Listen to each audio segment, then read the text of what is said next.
তারেক রহমানের চাঁদপুর সফর, হাজীগঞ্জ ও শাহরাস্তিতে উচ্ছেদ অভিযানে কঠোর প্রশাসন। নিজস্ব প্রতিবেদক, চাঁদপুর, ৯ মে ২০২৬। চাঁদপুর। গণপ্রজাতন্ত্রী বাংলাদেশ সরকারের মাননীয় প্রধানমন্ত্রী তারেক রহমানের চাঁদপুর জেলা সফরকে কেন্দ্র করে শাহরাস্তি ও হাজীগঞ্জ উপজেলায় ব্যাপক প্রস্তুতি গ্রহণ করেছে স্থানীয় প্রশাসন।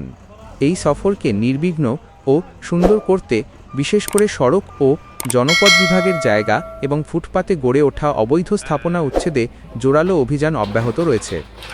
অভিযানের প্রেক্ষাপট। দীর্ঘদিন পর প্রধানমন্ত্রীর এই সফরকে কেন্দ্র করে চাঁদপুর কুমিল্লা আঞ্চলিক মহাসড়কের হাজীগঞ্জ ও শাহরাস্তি অংশে বিশেষ নিরাপত্তা বলয় তৈরি করা হয়েছে।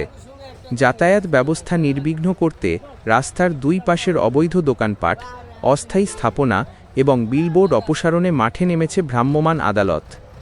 প্রশাসনের বক্তব্য। স্থানীয় প্রশাসন সূত্রে জানা গেছে, প্রধানমন্ত্রীর প্রোটোকল ও জননিরাপত্তার স্বার্থে এই উচ্ছেদ অভিযান পরিচালনা করা হচ্ছে।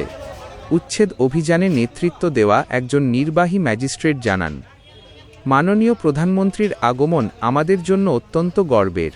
তার সফরকালীন সময়ে যানজট নিরসন এবং নিরাপত্তা নিশ্চিত করতে আমরা সকল প্রকার অবৈধ স্থাপনা সরিয়ে নিচ্ছি।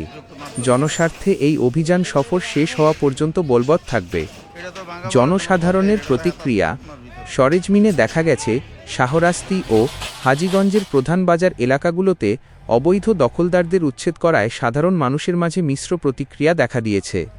সাধারণ পথচারীরা রাস্তার প্রশস্ততা বাড়ায় সন্তোষ প্রকাশ করলেও অনেক ক্ষুদ্র ব্যবসায়ী সময় স্বল্পতার অভিযোগ তুলেছেন।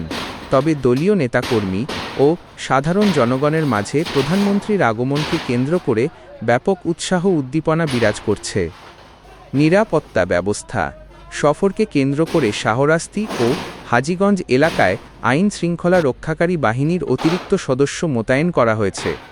জেলা পুলিশের পক্ষ থেকে জানানো হয়েছে, প্রধানমন্ত্রীর জনসভাস্থল এবং যাতায়াতের পথে নিশ্ছিদ্র নিরাপত্তা ব্যবস্থা নিশ্চিত করতে তারা সার্বক্ষণিক